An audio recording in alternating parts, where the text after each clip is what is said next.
Rain hammered down when Finn Carter, a single father, heard movement behind his house. He grabbed a flashlight and stepped outside, finding a young female officer with torn uniform and spreading blood, crawling across the wet grass. "Please, tell my daughter the truth," she whispered, pressing a blood-stained USB drive into his palm. Finn's hands trembled as he dialed 911, but the signal flickered and died. He had no idea that moment would pull him and his son straight into the center of a massive cover-up. The morning had started like any other in Finn Carter's modest Riverton home. At 36, he had built a quiet life around routines and caution. Eggs sizzled in the pan, while 8-year-old Leo sat at the kitchen table, assembling a complex circuit board with the focus of a surgeon. Finn watched his son work, seeing echoes of the boy's mother in every concentrated expression.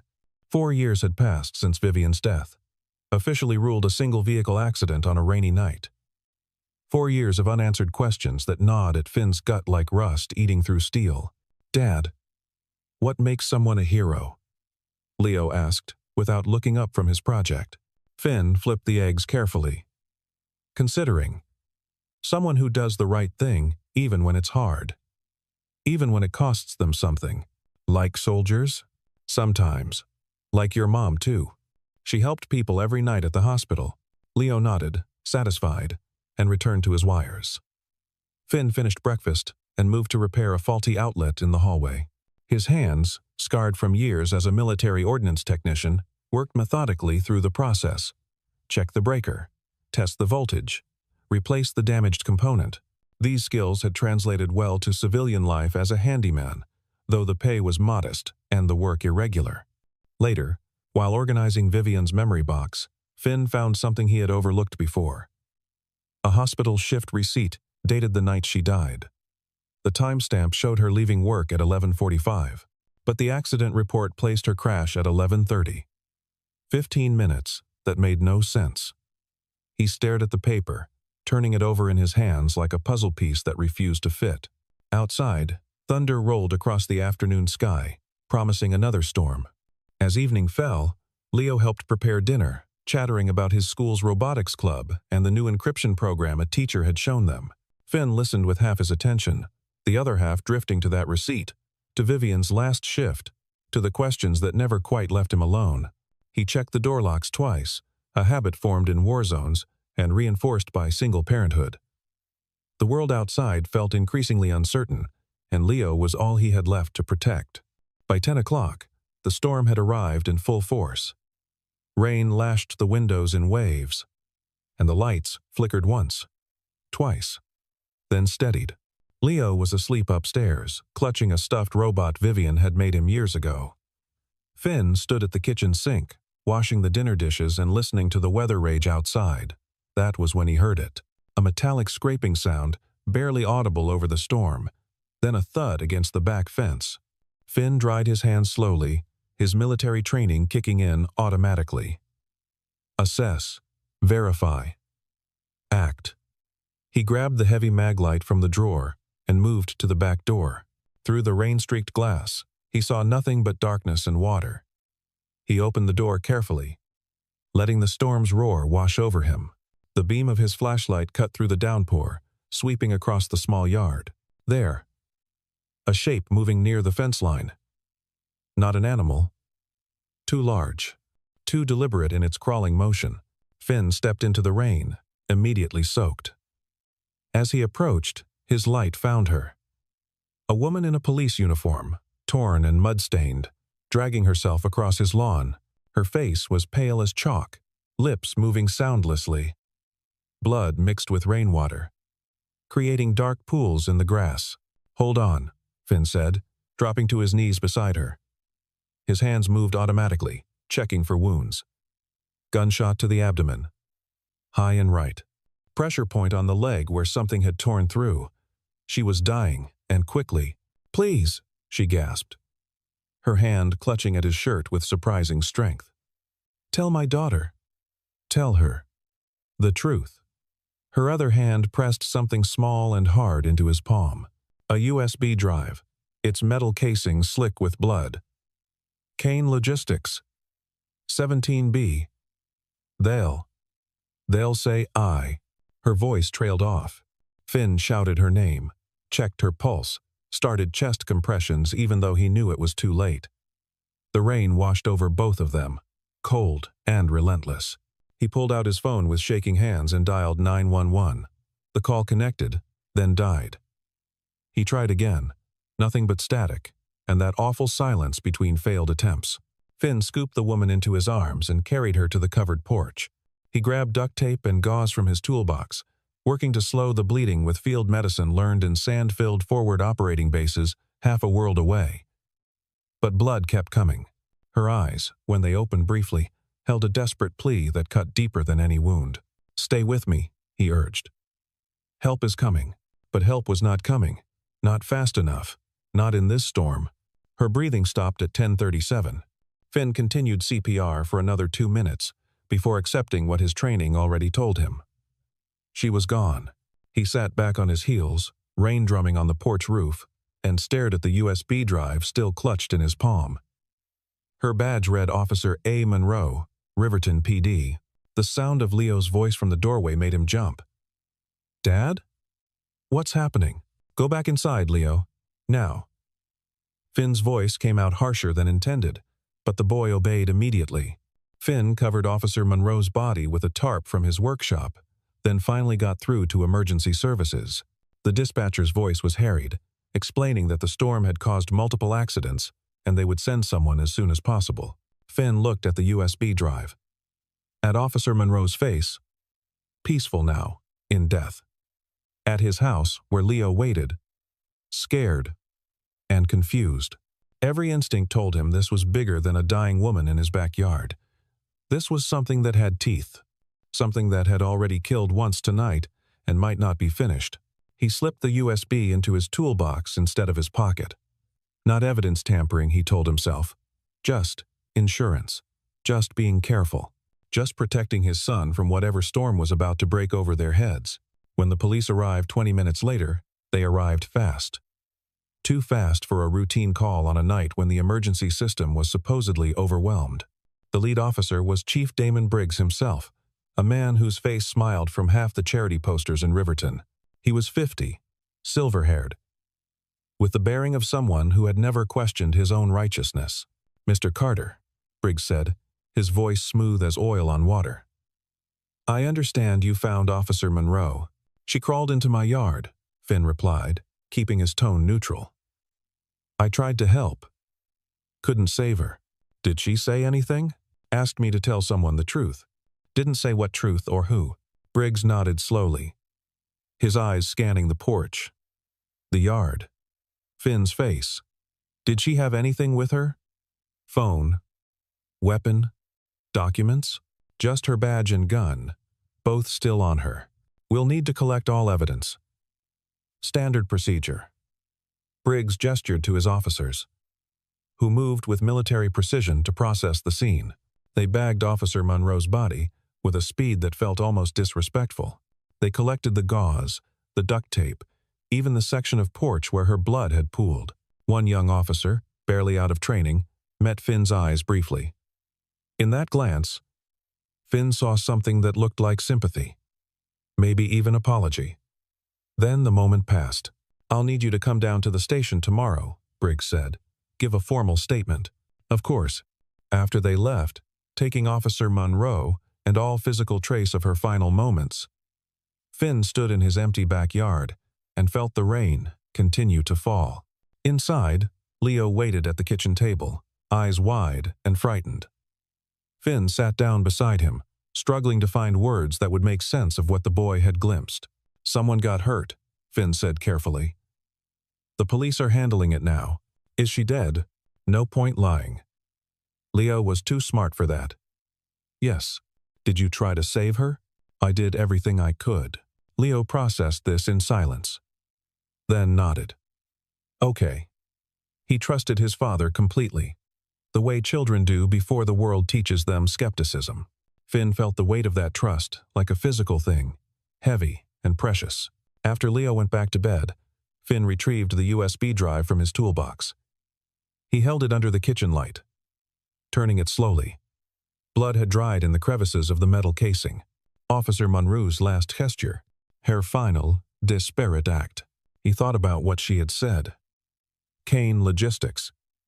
17B. Tell the truth. He thought about Vivian, her shift receipt, the timing that never made sense. He thought about Chief Briggs arriving so fast, asking so carefully about what Officer Monroe might have said or given him. Finn Carter had spent 12 years in the military learning to read situations, to spot patterns, to recognize when something was wrong. Every instinct he possessed was screaming now. This was not a random tragedy. This was not over. And if he handed over this USB drive tomorrow at the station, it would disappear into evidence, lockup, and never see daylight again. The smart play was obvious. Turn it in. Let the system work. Keep his head down, and his son safe. But Finn kept thinking about Officer Monroe's eyes, about her last words, about the way Briggs had looked at him, measuring and calculating, about Vivian. He went to Leo's room and stood in the doorway, watching his son sleep. 8 years old. Smart, kind, full of potential. Everything good that remained in Finn's world. What kind of hero would he be if he let this go? What kind of father would he be if he didn't? The next morning, Finn made his decision. He woke Leo early and sat him down with the seriousness that the boy had learned meant important adult business. I need your help with something, Finn said. Something secret. And very important. Leo's eyes lit up with the particular brightness of a child being trusted with grown-up responsibility. What is it? Finn showed him the USB drive, now cleaned of blood. Someone gave this to me. It might have important information on it, but I need to make sure it's safe first, before I show anyone else. Do you remember that program your teacher showed you? The one about hiding files. Steganography. Leo said proudly. Hiding data, inside pictures. Exactly. I need you to check if there's anything like that on here. But carefully. And we don't tell anyone we have this yet. Can you do that? Leo nodded solemnly. Like a mission. Like a mission. While Finn made breakfast, Leo worked at the old laptop they used for his school projects. The boy's fingers moved across the keyboard with the casual competence of his generation, for whom technology was as natural as breathing. After 20 minutes, he called his father over. Dad, look, there's a bunch of normal folders, but they're kind of empty. Just random stuff. But when I ran this scanning program we used at Robotics Club, I found hidden data in these image files. The laptop screen showed folder after folder of documents. Financial ledgers labeled Community Charity Fund. Audio files marked Dispatch Archives. Video fragments titled Body Cam Footage. Finn's hands clenched as he scrolled through the files. The charity ledger showed payments to funeral homes, crematoriums, ambulance services. Amounts that made no sense for legitimate charitable work. The audio files captured dispatch orders, officers being directed to turn off body cameras to conserve battery at specific locations.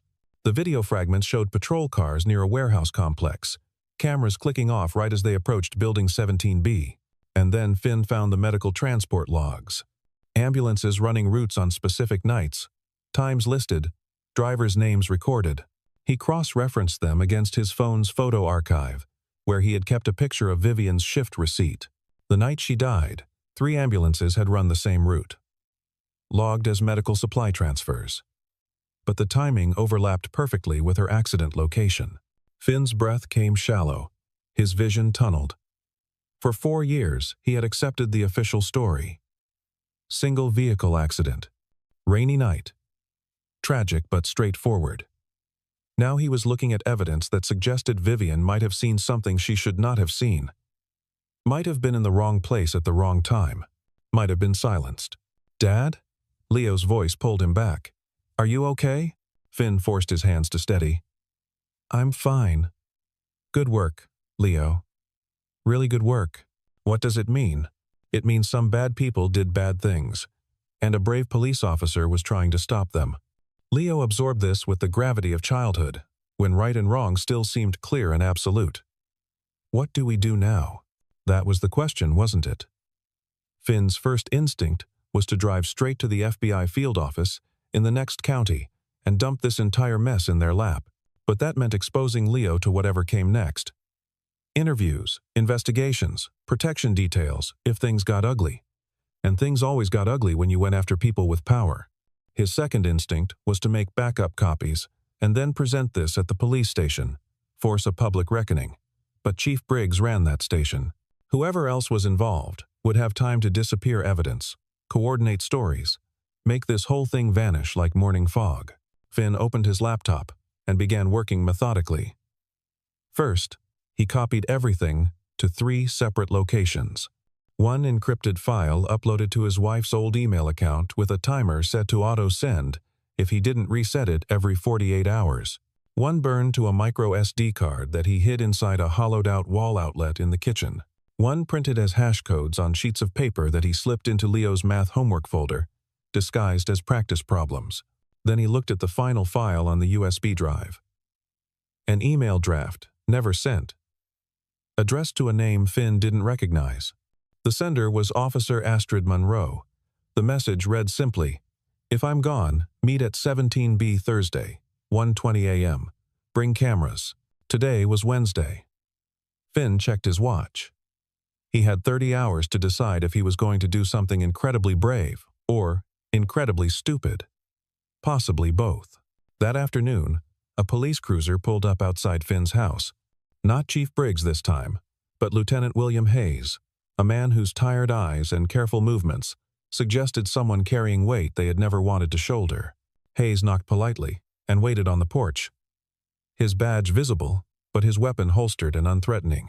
"Mr. Carter, I'd like to ask you a few follow-up questions about last night," Hayes said. When Finn opened the door, "Should I call a lawyer? You're not under suspicion. I just need to clarify some details." Hayes glanced past Finn into the house, then back. "May I come in?" Finn assessed the man. Military bearing, probably Marines from the way he held himself. Late 40s, wedding ring worn thin, coffee stains on his uniform from too many long shifts. This was not a man who had chosen to be dirty. This was a man trapped in a system that had gone rotten around him. "Sure," Finn said, stepping aside. They sat at the kitchen table. Leo was at school. The house quiet, except for the tick of the wall clock. Hayes pulled out a notebook, but didn't immediately open it. "Officer Monroe was a good cop," Hayes said finally. "One of the best I've served with. She had a daughter, Serafina. 22 years old, law student. Bright future ahead of her. I'm sorry for their loss." Monroe had been investigating some irregularities in department funding. Nothing official, just her own concerns. She kept it quiet. Hayes met Finn's eyes directly. "Did she give you anything? Say anything specific?" Here was the moment. The fork in the road. Finn could lie convincingly. Or he could trust his read of this tired, conflicted man. "She asked me to tell her daughter the truth," Finn said carefully. "That's all she said before she died." Hayes nodded slowly. "The truth about what?" "I assume about whatever got her killed. The preliminary investigation suggests Officer Monroe was working alone, pursuing a suspect without backup. An error in judgment that proved fatal. Do you believe that?" The question hung in the air between them. Hayes looked down at his unopened notebook, at his worn wedding ring, at his hands that had probably done things he wished he could take back. "No," Hayes said quietly. "I don't." Finn took a calculated risk. Kane Logistics. 17. B. "Does that mean anything to you?" Hayes went very still. When he looked up, his expression had shifted from tired resignation to sharp focus. "Where did you hear that?" "Officer Monroe said it. Right before she died. Jesus." Hayes scrubbed his face with both hands. "Mr. Carter, you need to be very careful. There are people in this department who are not what they appear to be. People with reach and resources, like Chief Briggs." "I didn't say that. You didn't have to." Hayes closed his notebook and stood. "I can't protect you if you do something rash. But I also can't stand by and watch good people get buried alongside the truth." He pulled out a business card and wrote something on the back. "This is my personal cell. If you need help, Or if you find yourself in immediate danger, call me. Not the station. Me directly." After Hayes left, Finn sat at his kitchen table and thought about courage versus stupidity, about duty versus survival, about the example he wanted to set for his son. Then he went to his workshop and began preparing equipment. A small camera with infrared capability, a voice recorder, a set of lockpicks he had kept from his military days. For reasons he could never quite articulate, the tools of investigation, or perhaps the tools of his own downfall. That night at dinner, Leo asked, "Are we in trouble? Why would you think that? You have your mission face on, like when you used to get ready for deployments." Finn smiled despite himself. His son saw too much, understood too much. "We're not in trouble. But I need to check something out tonight. Something important. Can I come?" "No. This is adult business. But I helped with the files, and you did great. But this next part is not for kids." Finn reached across the table and squeezed Leo's shoulder. "I need you to stay here, keep the doors locked, and if anyone comes except me or Lieutenant Hayes, you hide in the crawlspace like we practiced. Can you do that?" Leo wanted to argue. Finn could see it in the set of his jaw, the flash of defiance that reminded him so much of Vivian. But the boy also understood when his father was serious, when the game had stakes that weren't pretend. "Okay," Leo said. "But promise you'll come back." "I promise I'll do everything I can to come back. Before dawn. If I'm not here by 6 a.m., you call Lieutenant Hayes. Not 911. Hayes. You have his number?" Leo nodded, suddenly looking much younger than 8. Suddenly looking scared. Finn pulled his son into a hug and held on tighter than usual. "I love you, buddy. Whatever happens, remember that. Your mom loved you, and I love you, and everything I do is to make sure you grow up in a world where good people can win."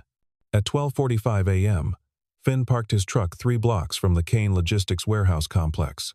The industrial area was quiet at this hour, just the distant hum of highway traffic and the occasional bark of a dog. Building 17B sat in the middle of the complex, a converted cold storage facility with minimal external lighting and cameras that swept in predictable patterns. Finn had spent 2 hours observing, timing, planning.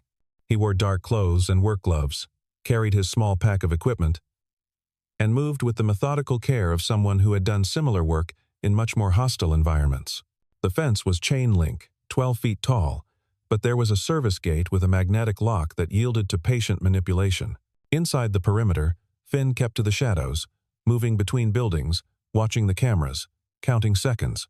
He reached the south entrance of Building 17B and examined the card reader. This was harder. He did not have the skills to hack electronic systems, but he had brought something else.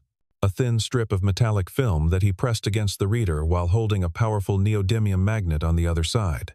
The mechanism clicked, confused by the magnetic interference, and the lock disengaged for 3 seconds. Long enough. The interior of the warehouse was cold and dim, lit by pale blue mercury vapor lights that cast everything in corpse-like tones. The air smelled of chemicals and refrigeration. Rows of pallets stretched into the distance, labeled with medical supply company logos. Finn moved carefully between them, his camera recording everything. He found the first anomaly within minutes. A pallet marked surgical supplies. County Hospital had been partially unpacked. Inside the medical equipment boxes were bundles wrapped in plastic, packed with the efficiency of factory production. Finn cut one open carefully. White powder. He did not need to test it to know what he was looking at. Further back, he found scheduling boards showing ambulance and hearse routes, times and locations marked with precision. The routes formed a distribution network spanning 3 counties. He photographed everything, his pulse steady despite the risk. His training, overriding fear. That was when he heard voices. Finn dropped behind a pallet as lights brightened. 2 figures walked into the main warehouse space. Chief Briggs and another man, tall and lean, in an expensive suit. The second man had silver hair and moved with the confidence of someone who had never faced real consequences for his actions. "The Monroe situation is contained," Briggs was saying. "No loose ends. You're certain? The silver-haired man spoke with the flat affect of pure pragmatism. She had a reputation for thoroughness. She had a USB drive. It's been recovered and destroyed. The single father who found her knows nothing. He's not a problem. Finn's jaw clenched. They were talking about him. They believed they had secured everything. Good, the silver-haired man said. The network has been profitable precisely because we maintain absolute security. No records, no witnesses, no exceptions. Understood, Mr. Kane. Oliver Kane. Finn filed the name away, still filming. What about the internal concerns? Kane continued. Hayes has been asking questions. Hayes is trapped by his own conscience. He knows enough to be worried but not enough to act. And even if he tried, who would believe him over me? Briggs laughed, the sound echoing in the cold space. I've spent 20 years building credibility in this town. I'm untouchable. They moved deeper into the warehouse, discussing schedules and quantities with the casual tone of legitimate business. Finn shifted position to maintain his angle, his boot brushing against a metal pipe. The sound was tiny, barely audible. But in the warehouse's echoing space, it rang like a bell. Briggs froze. What was that? Probably rats, Kane said dismissively. But Briggs was already moving, pulling his service weapon. His eyes, scanning the shadows. Security? This is Briggs. I need a full sweep of Building 17B. Now. Finn ran. No choice now. He sprinted toward the exit, pursued by shouts and the thud of boots on concrete. The south door had auto-locked behind him, so he pivoted toward the loading dock, vaulting over pallets, his lungs burning. Behind him, flashlight beams cut through the darkness. A gunshot cracked, the bullet sparking off metal, somewhere to his left. Finn crashed through an emergency exit, alarms blaring, and ran into the night. He made it to his truck and burned rubber pulling away. In his rearview mirror, he saw two vehicles light up and give chase. His hands were steady on the wheel, his mind calculating distances and options. They could not let him escape. He had seen too much, recorded too much, become too dangerous. Finn drove hard toward the Riverton Bridge, an old concrete span that crossed the river at its narrowest point. As he reached the midpoint, one of the pursuing vehicles pulled alongside and sideswiped him. His truck shuddered, tires screaming as he fought to maintain control. He made a decision in the space of heartbeats. At the next impact, he would let the truck spin. He would aim for the support barrier and try to survive the crash. They wanted him dead, but needed it to look accidental. He could use that. The second impact came. Finn jerked the wheel right, sending his truck into a controlled spin that ended with a bone-jarring crunch against the bridge barrier. The windshield spiderwebbed. His ribs screamed, but he was conscious and moving. The pursuing vehicle stopped. Men emerged, silhouettes against headlights. Finn stumbled out of his truck and over the barrier, letting himself drop into the river 15 feet below. The water was cold and dark and moving fast. He let it carry him away from the bridge, away from the lights, into darkness. He washed up on a sandbar a quarter-mile downstream, coughing water and blood. His ribs definitely cracked, his camera miraculously still intact in his waterproof pack. A fisherman in a small boat found him at dawn and pulled him to shore without asking questions. Finn gave him $300 in wet bills and asked to be dropped at a convenience store. From a payphone, he called Lieutenant Hayes. "They think I'm dead," Finn said without preamble. "I have evidence. Video and photos from inside. 17B. We need to move fast. Where are you? I'll tell you after you answer a question. Are you willing to go all the way? Because if we start this, there's no stopping halfway." Hayes was silent for a long moment. "My daughter is 15. She asked me last week what I do at work. I told her I help people and keep them safe. I want that to still be true. Then meet me at the following address. Come alone, and bring someone I can trust from the FBI." While Hayes made his calls, Finn contacted the one other person who had a right to know what he had discovered. He found Seraphina Monroe through her law school directory. When she answered, he heard her mother's strength in her voice. "Miss Monroe, my name is Finn Carter. I was with your mother when she died.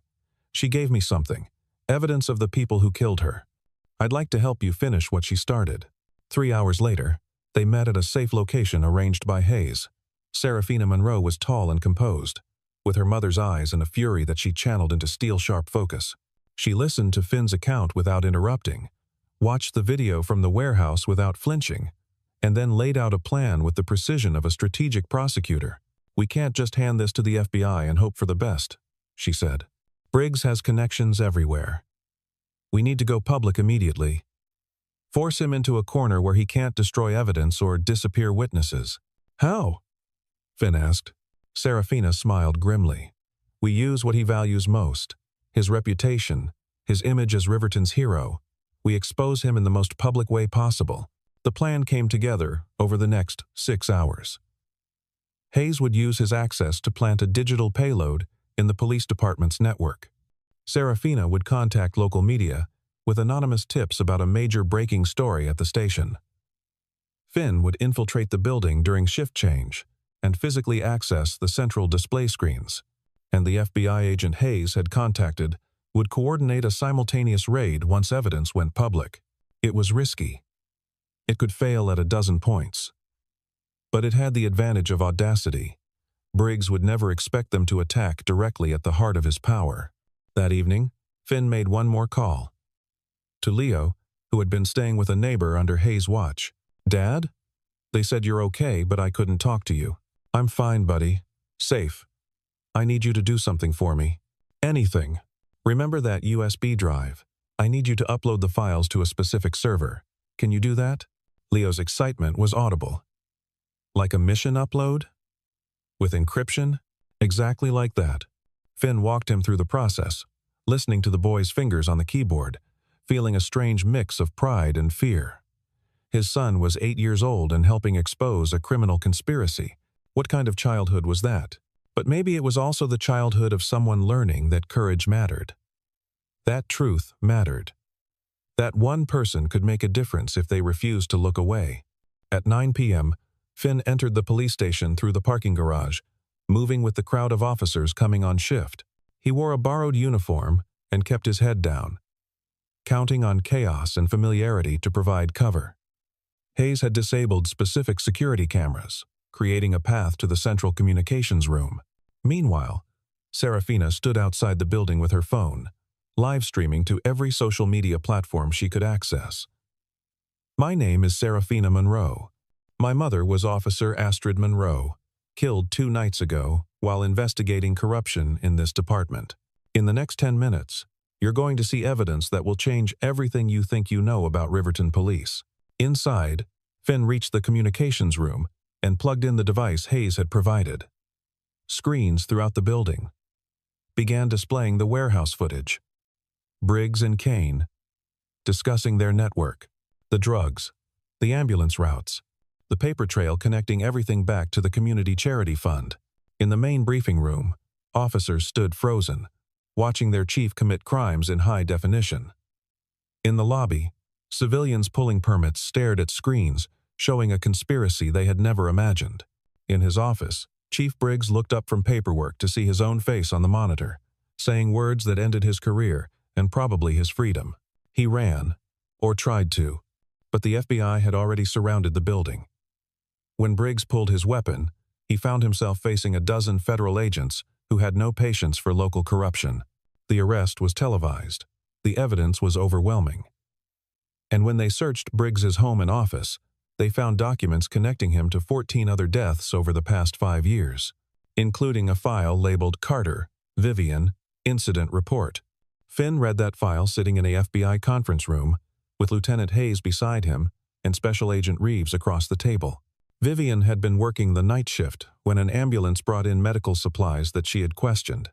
She had called it in to her supervisor, and 12 minutes later, she had died in a single vehicle accident on a road she drove every day.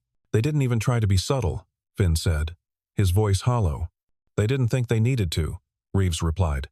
"They thought they were untouchable." The arrests expanded like ripples in water. Oliver Kane, 3 other police officers, 2 paramedics, a funeral director, an official in the county medical examiner's office. The network had been vast and efficient, operating in plain sight, protected by badges and authority that nobody questioned. 2 weeks later, Riverton held a memorial service for Officer Astrid Monroe in the town square. Hundreds attended. Serafina spoke about her mother's courage and dedication to truth. Hayes, now acting chief pending a full department review, promised reforms. And Finn stood in the back with Leo, watching as justice took its fragile, imperfect shape. Serafina found them afterward. She knelt down to Leo's level and smiled. "Your dad tells me you're really good with computers." Leo nodded shyly. "My mom would have liked you. She always said the best investigators are curious and careful." "You're both." Leo beamed. Serafina stood and looked at Finn with an expression that held grief and gratitude in equal measure. "Thank you for being there, for not looking away. I'm sorry I couldn't save her. You saved her truth." That's what she asked for. 6 months later, they opened Truth Haven in a renovated building downtown.